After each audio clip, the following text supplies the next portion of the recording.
Geobyte. Hello friends, welcome to the Geobyte. In this video, let us discuss the solutions for previous ESET exam problems. Dear friends, in the ESET examination, frequently the questions are repeating.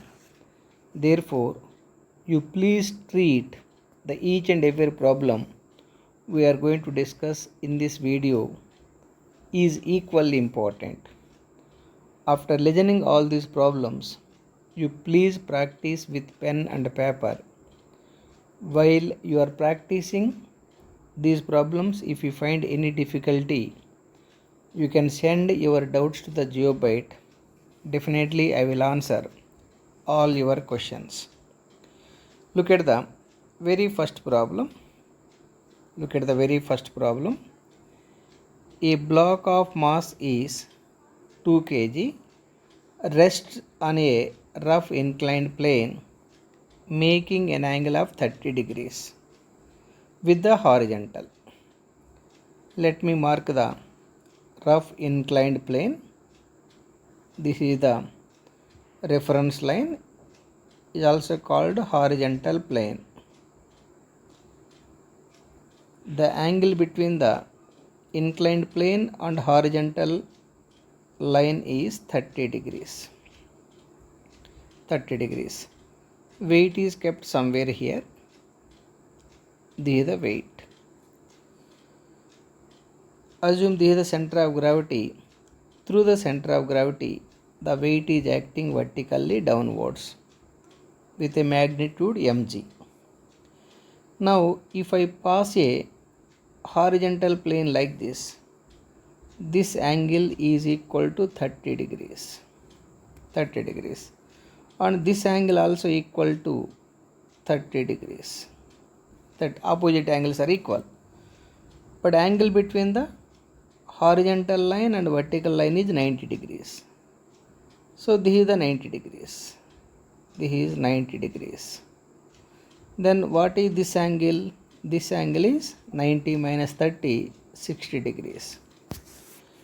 Now let me draw the free body diagram like this.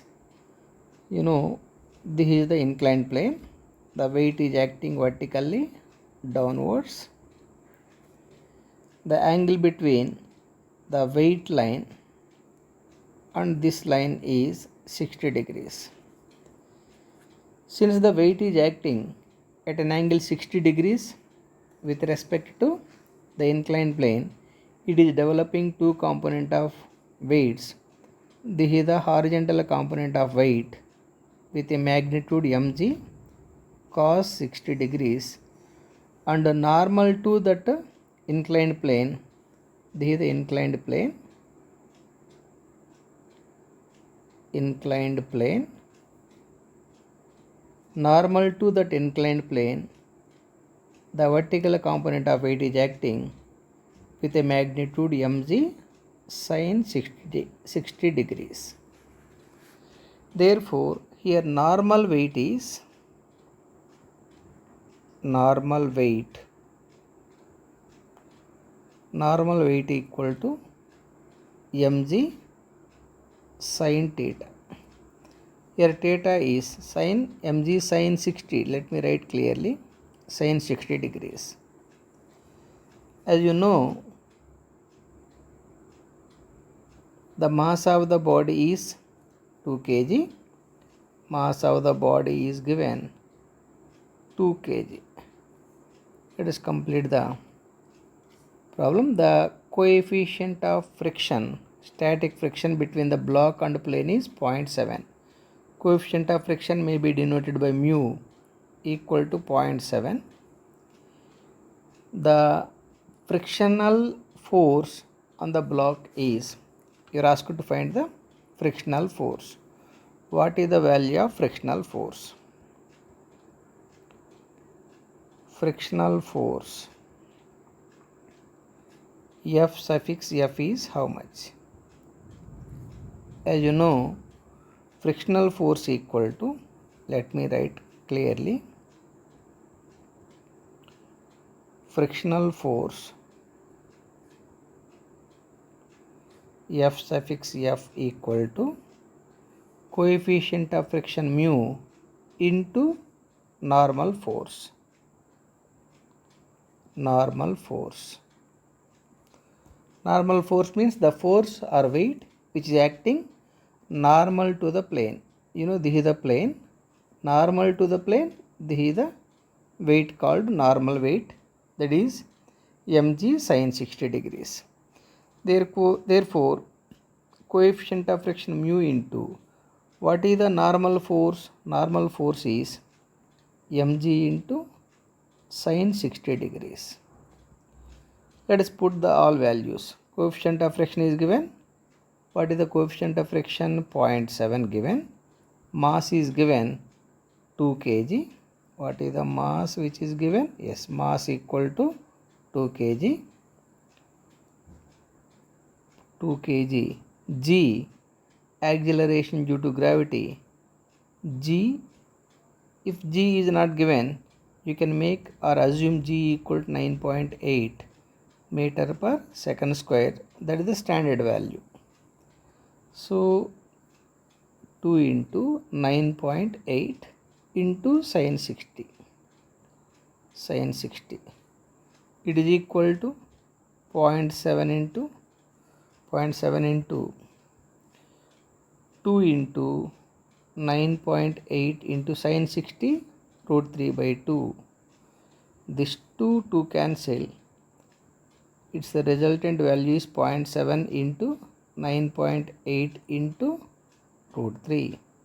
So that is the frictional force which is acting on the body. 0.7 into 9.8 into root 3. Since it is the force, the unit is newtons. Now look at the options. Look at the options. Look at the option B, 0.7 into 9.8 into root 3 newtons. Therefore, option B is absolutely correct answer. I hope you clearly got my point. Let us go for next problem. Look at the second problem. A body sliding on smooth inclined plane required 4 seconds to reach the bottom starting from the rest at the top. Here the time required, let it be t1 equal to 4 seconds to reach the ground. That vertical distance, let it be that distance equal to d. Distance equal to d. Okay. How much time does it take to cover 1/4 distance starting from rest at top? To cover d by 4 distance, 1/4 distance means d by 4. I can say this is the d1, this is the d2. To cover 1/4 of the distance, how long it takes? What is the time required? t2. t2 is how much? It is like this. As you know, speed equal to distance by time. Distance by time. From this, at constant time, the speed s is proportional to d. The speed s is proportional to d. But s equal to, let this is the equation number 1, but s equal to ut plus half at square. It is given that clearly it is starting from rest. It starts from rest means initial velocity u equal to 0. If initial velocity u equal to 0, then what is the s? S equal to 0 plus half at square. So s is proportional to t square. at constant acceleration. At constant acceleration,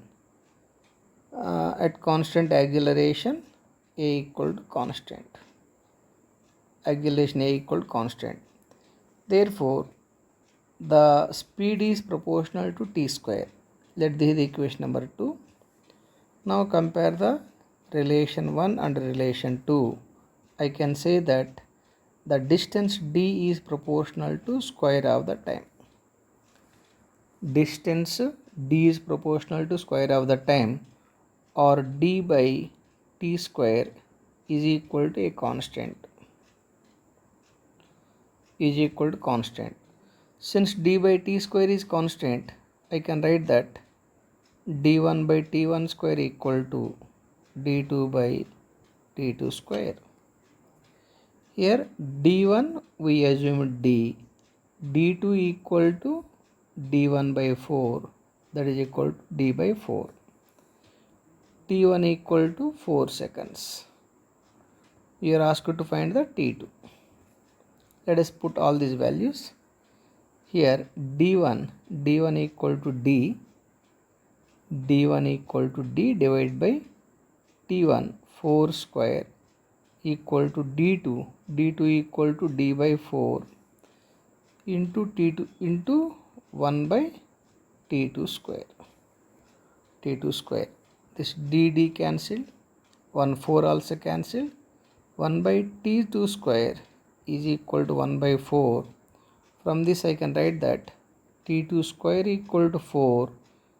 Therefore t2 equal to 2 seconds. So to cover the 1/4 distance, the time required t2 equal to 2 seconds. Now look at the options. Look at the option B. Option B is absolutely correct. 2 seconds. I hope you clearly got my point. Let us take another problem. Look at the third problem. A body of mass 2 kg is hung on a spring balance mounted vertically in a lift descends with an acceleration equal to acceleration due to gravity g. It is given that mass of the body equal to 2 kg. Acceleration A is equal to acceleration due to gravity. That weight is connected to a spring balance. This is the weight. This weight equal to mg. Now the reading on the spring balance will be charged by, you are asked to find the reading on the spring balance. So this is the spring balance.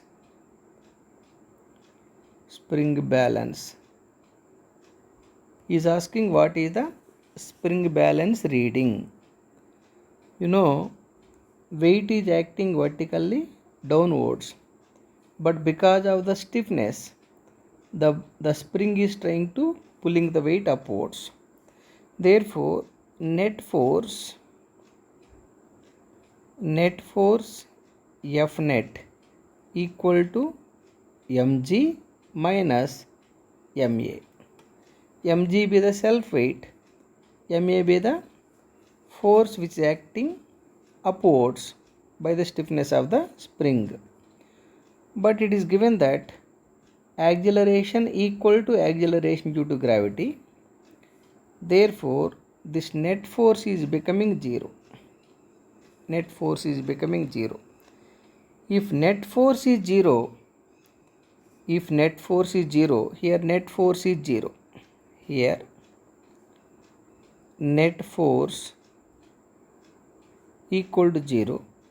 Since the net force is equal to 0, the spring balance is maintaining or showing 0 reading, because there is no force acts on the balance machine. Therefore the spring reader or spring balance shows the 0 balance. I hope you clearly got my point. Therefore option D is Absolutely correct. Let us go for next problem.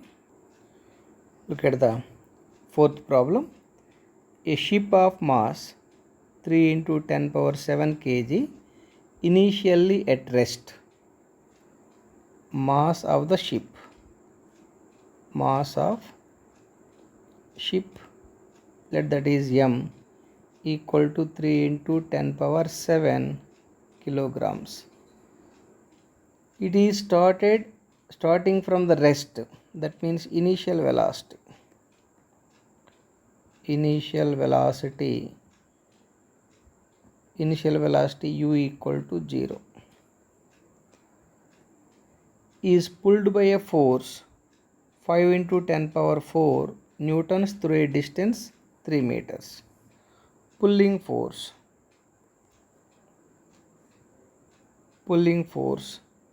let that is F equal to 5 into 10 raised 4 newtons.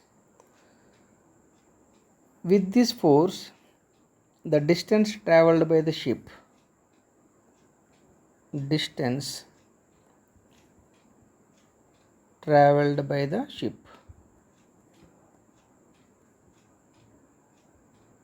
maybe S equal to 3 meters. The distance travelled by the ship is 3 meters. Assume that the resistance due to water is negligible. That means frictional drag between the ship and water is negligible. The speed of the ship is, what is the speed of the ship? Speed of ship, that is V. V is how much? It can be found like this.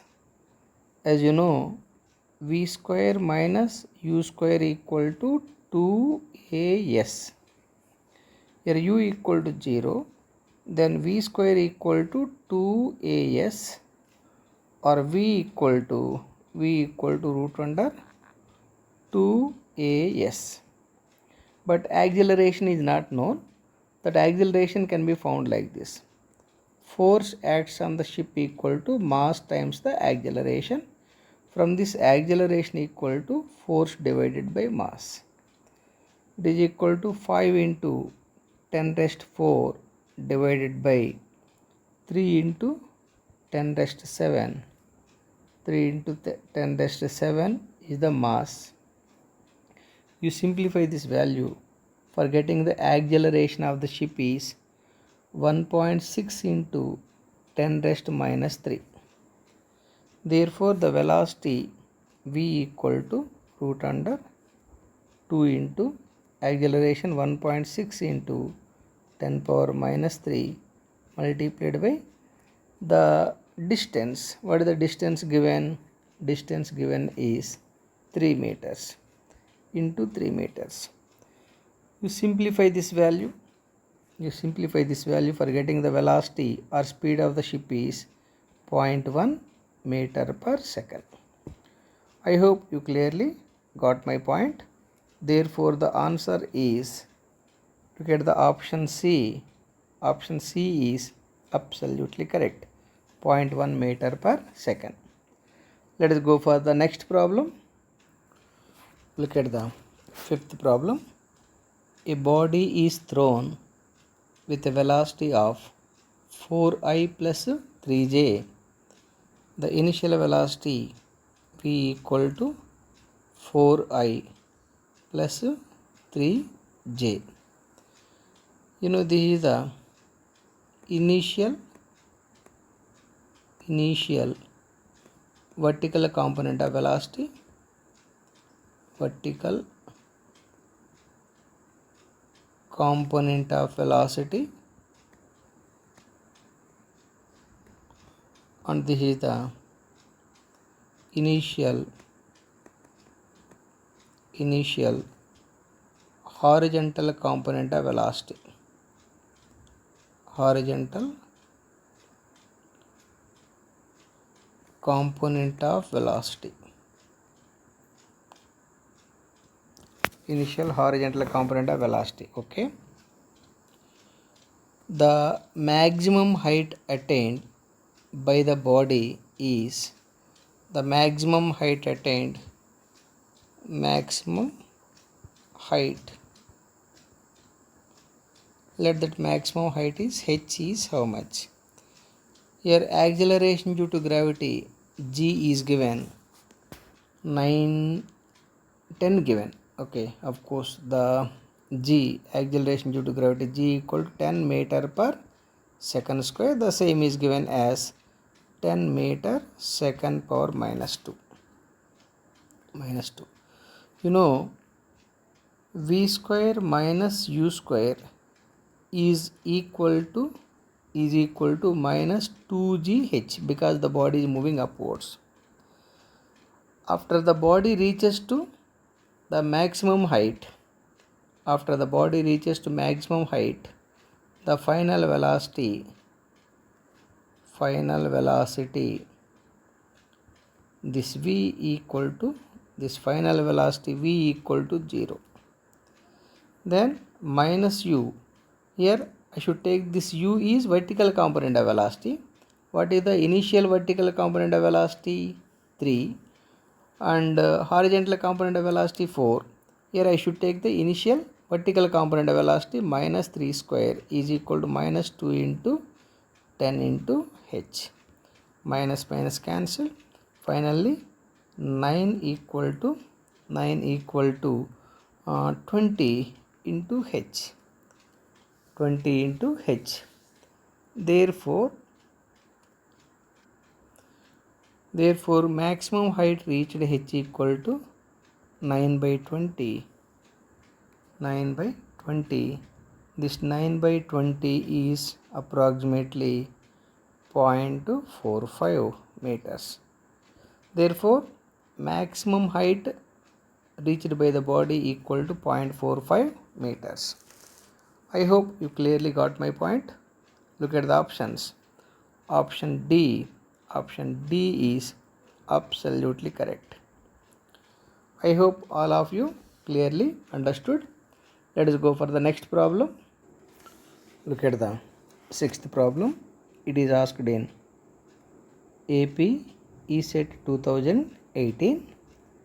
A person in a lift which ascends up with an acceleration of 10 meter per second square drops a stone from a height of 10 meters.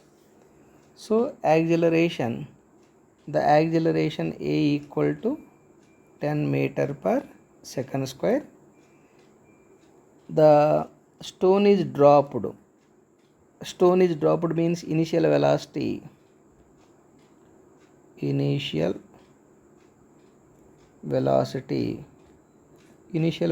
u equal to 0, and the distance traveled by the stone equal to 10 meter. Let the distance traveled by the stone is s is 10 meters. The time of descent when g equal to acceleration due to gravity g equal to 10 meter per second square, the time of descent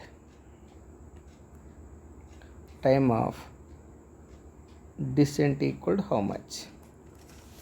As you know, my dear friends, v square minus u square equal to 2as. This is the one way to find it. Otherwise, since the time is asked, s equal to ut plus half at square, u equal to 0, then distance s equal to 10 meter is equal to half into acceleration is 10 into t square. So from this I can write that 20 equal to 10 into t square equal to 20 by 10 is equal to 2. Therefore the time required t equal to root 2 equal to 1.414 seconds. That is the time required to reach the stone ground, 1.414 seconds. Look at the options. Approximately, answer is 1.414. Approximately you can select the option C.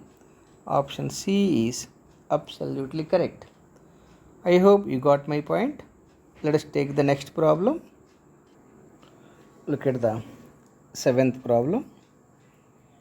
For a projectile, the ratio of maximum height reached to the square of the time of the flight is, here maximum height reached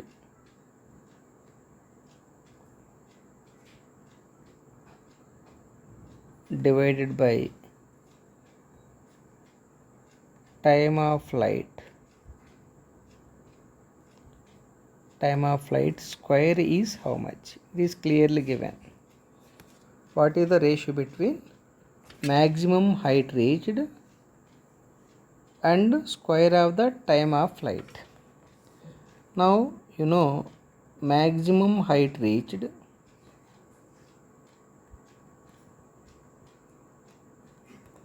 can be reached h equal to u square sin square theta by g, u square sin square theta by 2g, that is the maximum height reached, and the time of flight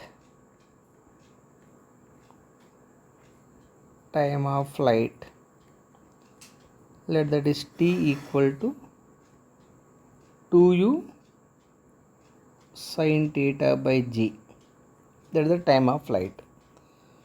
But I want square of the time of flight.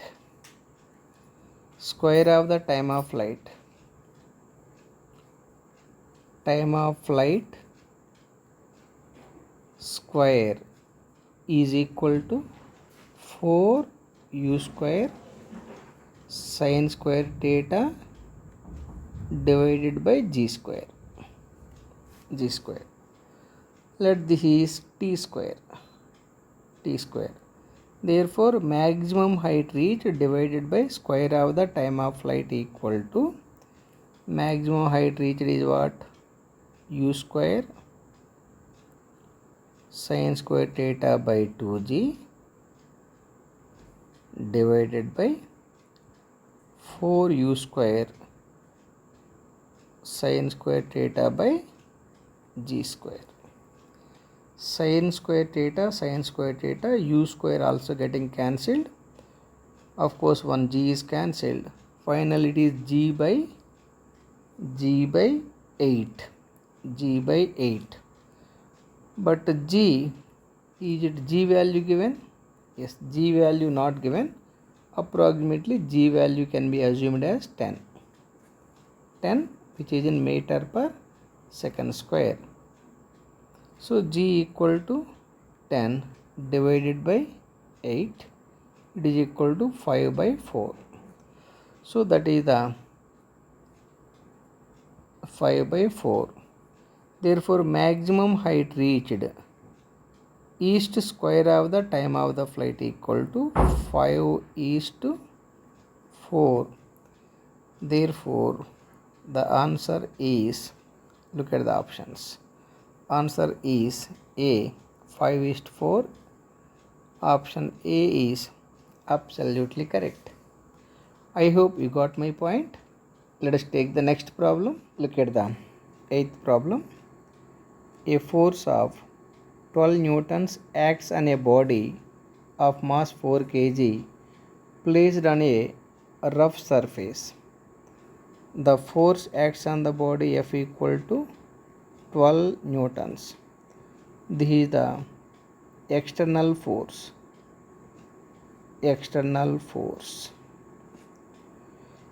Mass of the body equal to 4 kg.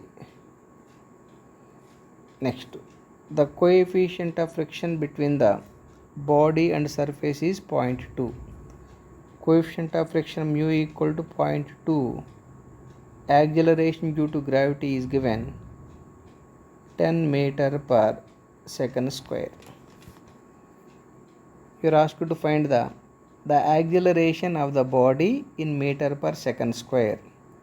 The acceleration A is how much? That is the problem. You know, frictional force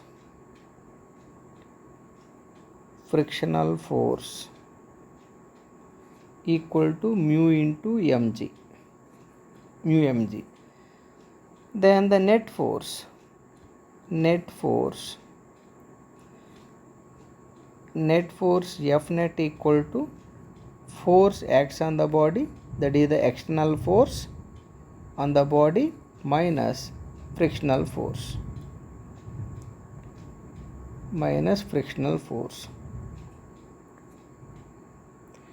because the frictional force always acts opposite to the direction of external force. Therefore the net force F net equal to the external force. What is the external force? 12 newtons. 12 minus mu mg. Mu is given 0.2. M equal to 4 kg into G is 10. You simplify this value. It is 12 minus 8. It is equal to 4. This is the net force. But this net force must be equal to mass times the acceleration. Mass times the acceleration equal to 4. Therefore acceleration equal to 4 by mass. 4 divided by mass is given 4. It is equal to 1 meter per second square. That is the acceleration of the mass of 4 kg. Option, look at the options. Option 1. Therefore the first option is absolutely correct. I hope you got my point. Let us take the next problem. Look at the 9th problem. The product of linear momentum and velocity of the body represents option A, kinetic energy of the body, option B, potential energy of the body, option C, half of the kinetic energy of the body, option D, twice the kinetic energy of the body. It is like this. As you know, linear momentum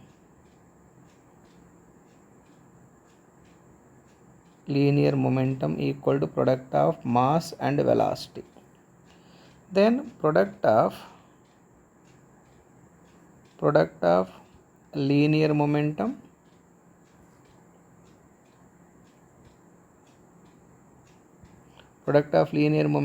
and velocity is equal to, your linear momentum is what? mv. Linear momentum is mv into velocity v. So it is equal to mv square. That is the product of linear momentum and velocity. As you know, kinetic energy Ke equal to half mv square. But what is the mv square? Mv square equal to product of linear momentum and velocity. From this I can write that mv square equal to 2 times the kinetic energy. But what is mv square? Product of linear momentum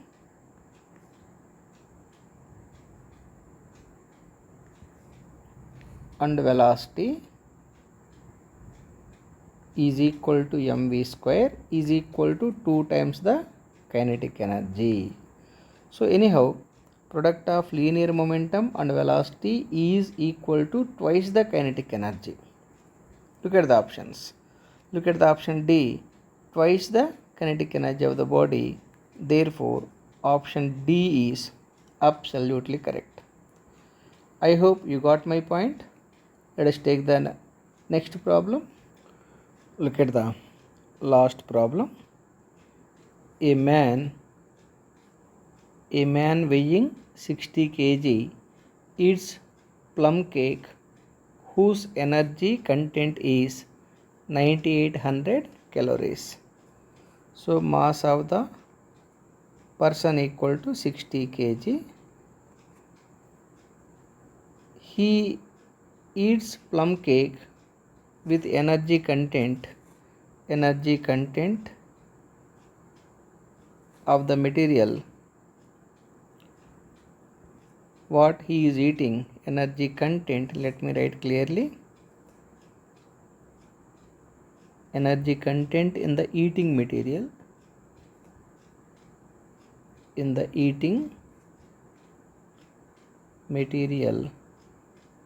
is equal to 9800 calories. But as you know, 1 calorie equal to 4.2 joules. It is equal to 9800 into 4.2. The resultant value is in joules. Okay. If all this energy could be utilized by him, he can be ascend to a height of. If all this energy is utilized, how much height he can rise? That is the question.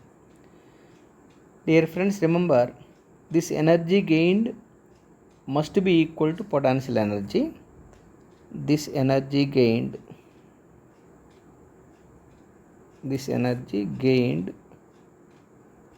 must be equal to potential energy.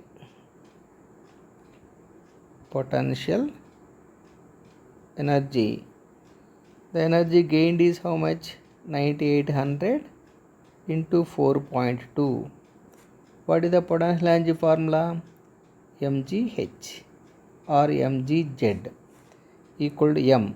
What is the mass of the person? 60 kg into g 9.8 into z or h.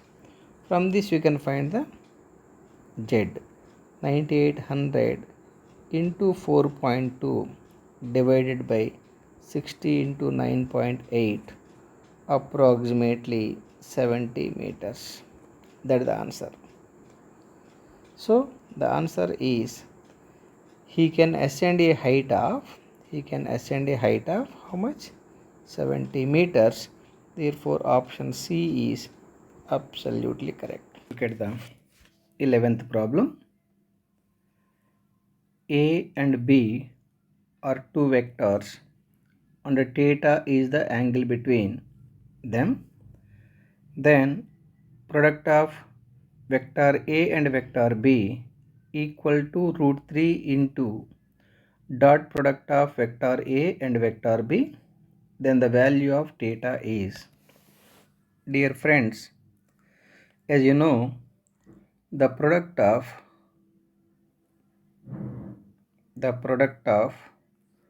vector A and vector B is equal to AB sin theta. Similarly, dot product of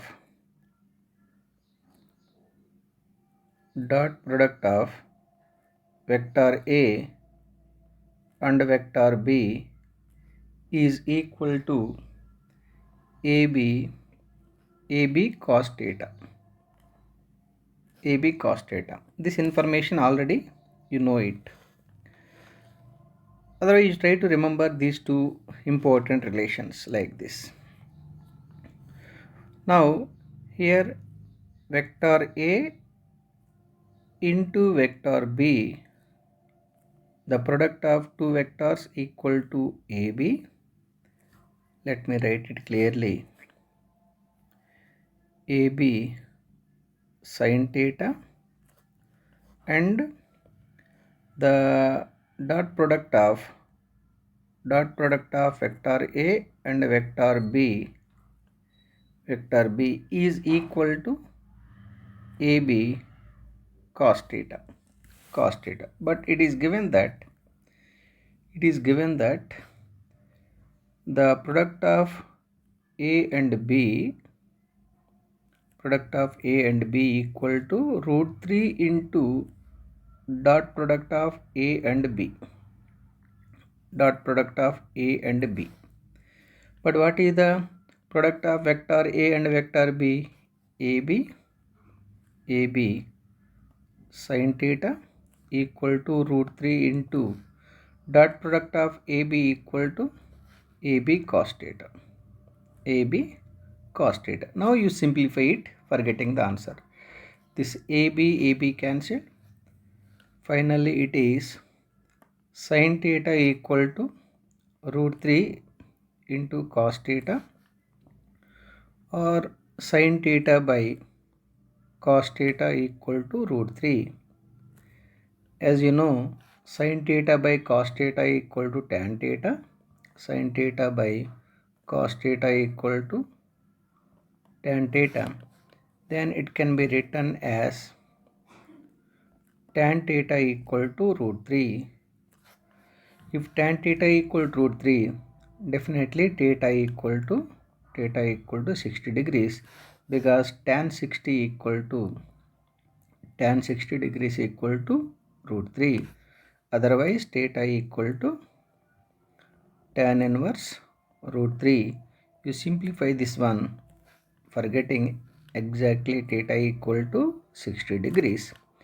Therefore, angle between the two vectors A and B is 60 degrees. Now let us go for the options. Look at the option C. Option C is absolutely correct. 60 degrees. Therefore, option C is correct. I hope all of you clearly understood. This problem asked in Telangana State ESET 2017 in elements of vectors. Let us go for the next problem. Look at the 12th problem. A body under action of 5 forces can be in equilibrium. A body is subjected to 5 forces, and what are the conditions for equilibrium he is asking. Dear friends, remember, if any force F acts on a member, if any force F acts on a member at an angle theta, that force is developing two component of forces. This is the horizontal component of force F cos theta, and this is the vertical component of force F sin theta. Similarly, here the body is subjected to 5 forces. This may be your body, that is your body. With respect to that body, this is your body. As you know, this is the east, west, north and south. Let us assume a force is acting on the east. Let that is F1 equal to 2 kilonewtons. Generally, east is the reference line to take the angles. Since east is the reference line to take the angles, theta 1 equal to 0 degrees. And there is another force F2 equal to some 3 kilonewtons. Let this angle is 40 degrees. That 40 degrees itself equal to theta 2. Theta 2 equal to 40 degrees. The north side, let the force is F3 equal to 5 kilonewton. Then this is the theta 3.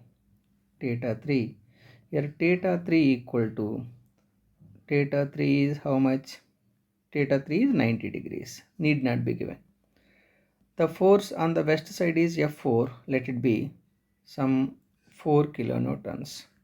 Then what is the theta 4? This is the theta 4. The theta 4 need not be given 180 degrees.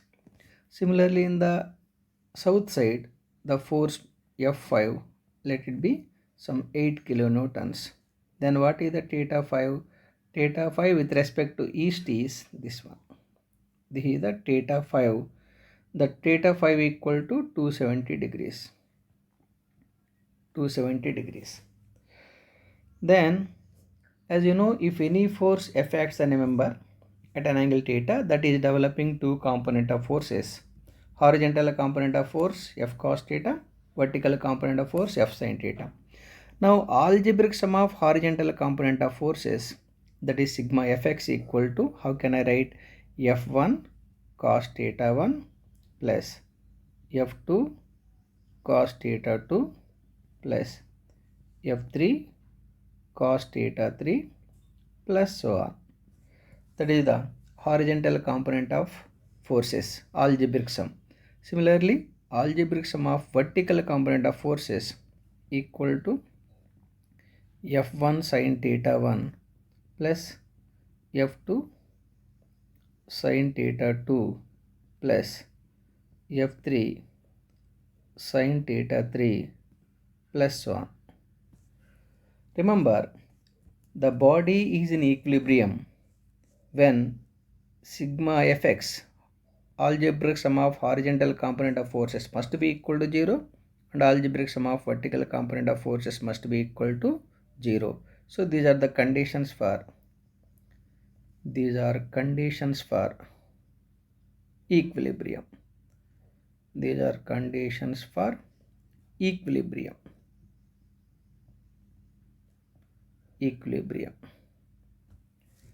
Now let us go for the options. I hope you clearly understood.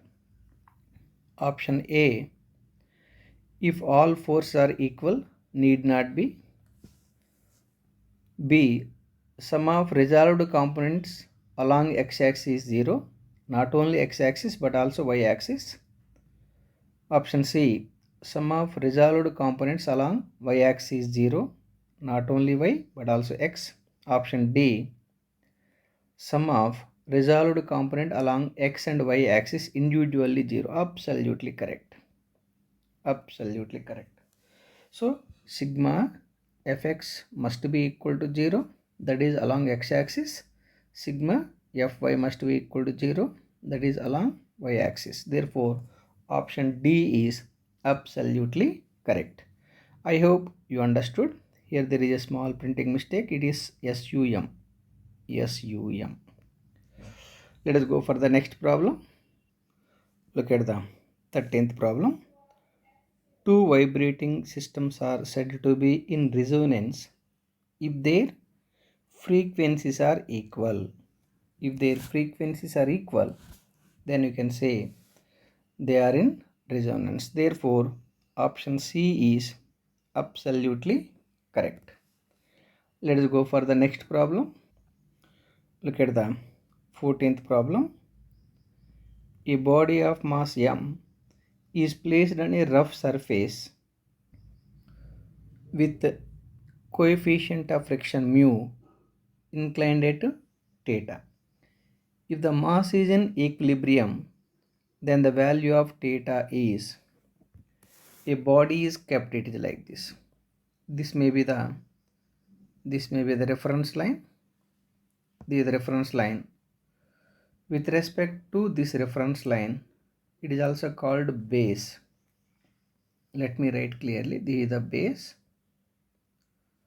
and this may be the plane. This is the plane. Assume this plane is at an angle theta, and the body may be kept like this on the plane. This is the body.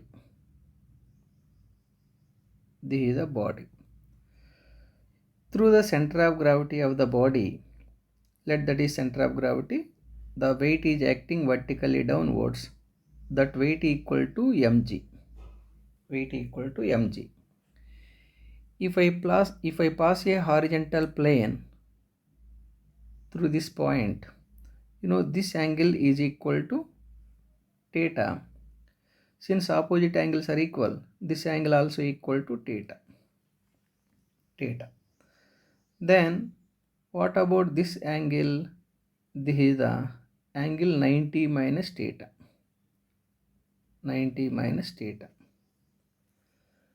Now, if that angle is 90 minus theta, let me draw the free body diagram.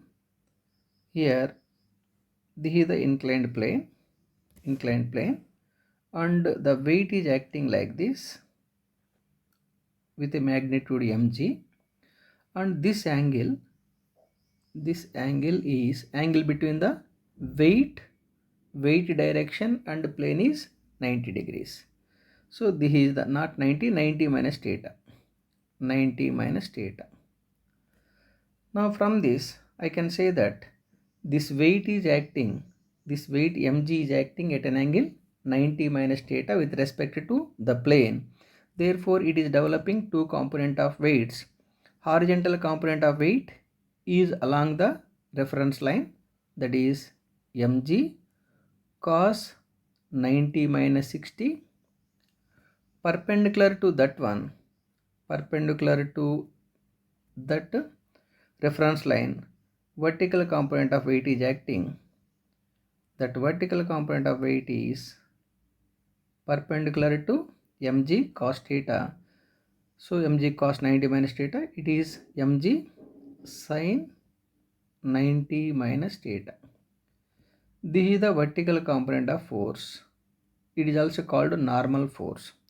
This is the horizontal component of force or force along x direction. Now this is equal to, this normal force equal to what? This normal force equal to mg cos theta. Normal force equal to mg cos theta. This fx equal to mg sin theta, because cos 90 minus theta equal to sin theta. Let us take again one more free body diagram. This is your base, this is your plane, the weight is acting somewhere here. This is the weight acts vertically downwards. Now this is the horizontal component of weight mg sin theta. Of course normal weight is acting like this. This normal weight is mg cos theta. Then what is the frictional force? Frictional force, as you know, frictional force F suffix F equal to mu into normal force.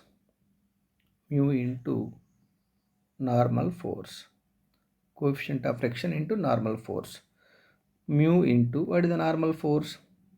Mg cos theta.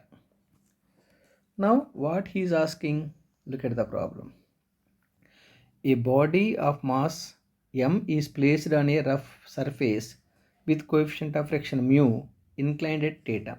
If the mass is in equilibrium, what is the value of theta? The condition for equilibrium means static position. This frictional force must be equal to force causing for sliding. The force causing for sliding is mg sin theta. Let me write it clearly. Condition for equilibrium. Condition for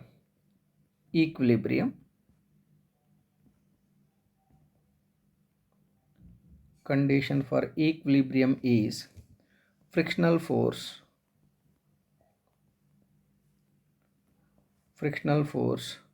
must be equal to force causing for sliding. Force causing for sliding. What is the frictional force? The frictional force is mu mg cos theta. Mu mg cos theta equal to, what is the force causing for sliding down? The force causing for sliding down is mg sin theta. That is the horizontal component of weight. mg sin theta. This mg cancelled. Mu equal to sin theta by cos theta equal to tan theta. It means tan theta equal to mu, coefficient of friction. Therefore the angle theta equal to tan inverse mu.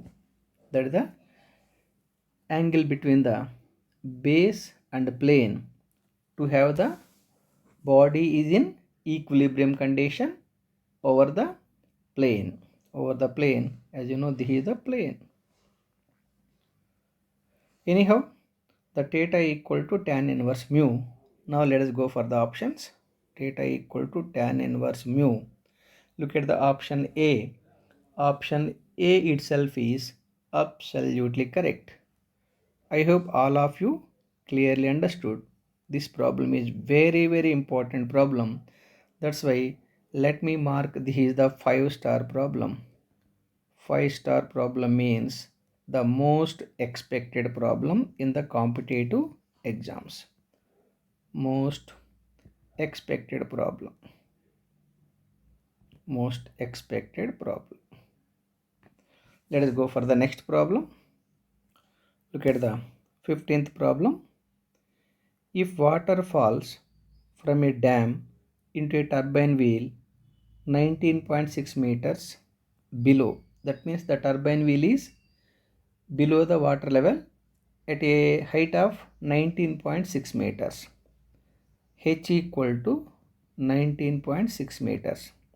That is the vertical distance between the water present in the dam and the turbine wheel. Then the velocity of water at the turbine is, this may be your dam level. This may be your dam level. This is the dam. And the turbine wheel may be placed here. The turbine wheel may be placed here. This is the turbine wheel. The vertical height is given 19.6 meters. He is asking what is the velocity maintained by the water just before it is touching the turbine blade. By the time the water is falling down, its potential energy is decreasing. That drop of potential energy must be converted to kinetic energy. It means here potential energy of water must be converted to kinetic energy.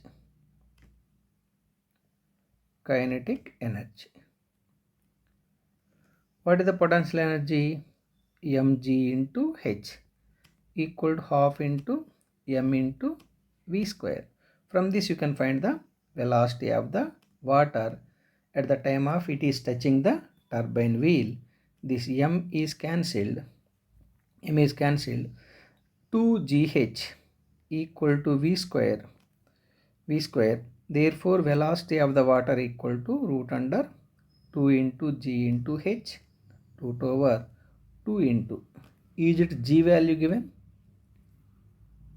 Yes, g value given as 9.8 meter second inverse, second power minus 2, that is the unit. So anyhow, g 9.8 into h is 19.2. How much it is given? 19.6. Now you simplify it. It is equal to root over 2 into 9.8 is 19.6 into 19.6. So v equal to root over 19.6 whole square. The square root cancelled. Finally, velocity of the water at the time of touching the turbine wheel is 19.6 meters. So here incidentally the head of the water, the height of the water from the wheel is equal to velocity of the water by the time it is touching the turbine wheel.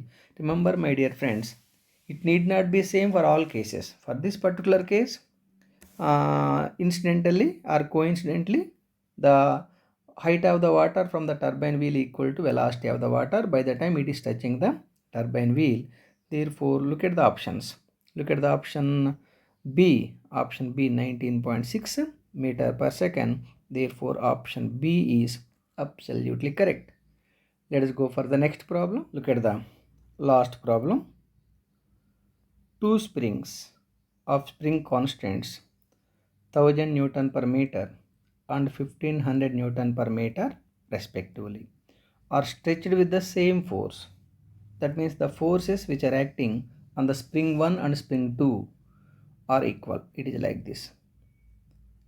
This may be the spring 1 and this is the spring 2. This is the other spring 2. Here the F1 be the force on the spring 1, F2 be the force on the spring 2, but F1 is given equal to F2.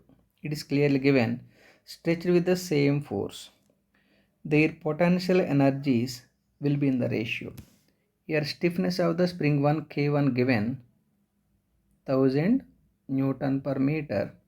Stiffness of the spring 2 K2 is given 1500 Newton per meter. Let us assume potential energy of the spring 1 is U1, potential energy of the spring 2 is U2. You are asked to find U1 by U2 is how much? Or U1 is to U2 is how much? 1 minute. Let me write clearly. Or U1 is to U2 is how much? That is the problem. Dear friends, as you know, potential energy stored in the spring. Potential energy stored in the spring. Potential energy stored in the spring is equal to half into square of the force divided by stiffness. That is the formula. Then I can say the potential energy of the spring 1 U1, potential energy of the spring 1 U1 equal to half F1 square by K1. Similarly for spring 2, potential energy is half F2 square by K2. F2 square by K2 is asking what is the U1 by U2. Here U1 is half F1 square by K1 by half F2 square by K2. Here it is given F1 is equal to F2. Since F1 equal to F2, F1 square F2 square cancelled. This half is also cancelled. Finally U1 by U2 equal to K2 by K1. But what is the K2? Look at the K2. Here K2 is 1500, K1 is 1000. So it is equal to 1500 divided by 1000. It is equal to 3 by 2. Therefore U1 is to U2 is equal to 3 is to 2. This is also very important problem, most expected problem in the competitive exam. Anyhow, the ratio between the two potential energies is 3 is to 2. Therefore option C is absolutely correct. This is also most expected problem, that's why let me mark this is also a 5-star problem. I hope all of you clearly understood. With this problem, my dear friends, I am concluding this video. In the next video, I will come with some more important problems. Thank you for watching. Please subscribe our channel called GeoByte. Once again, thank you very much. Have a great day. GeoByte.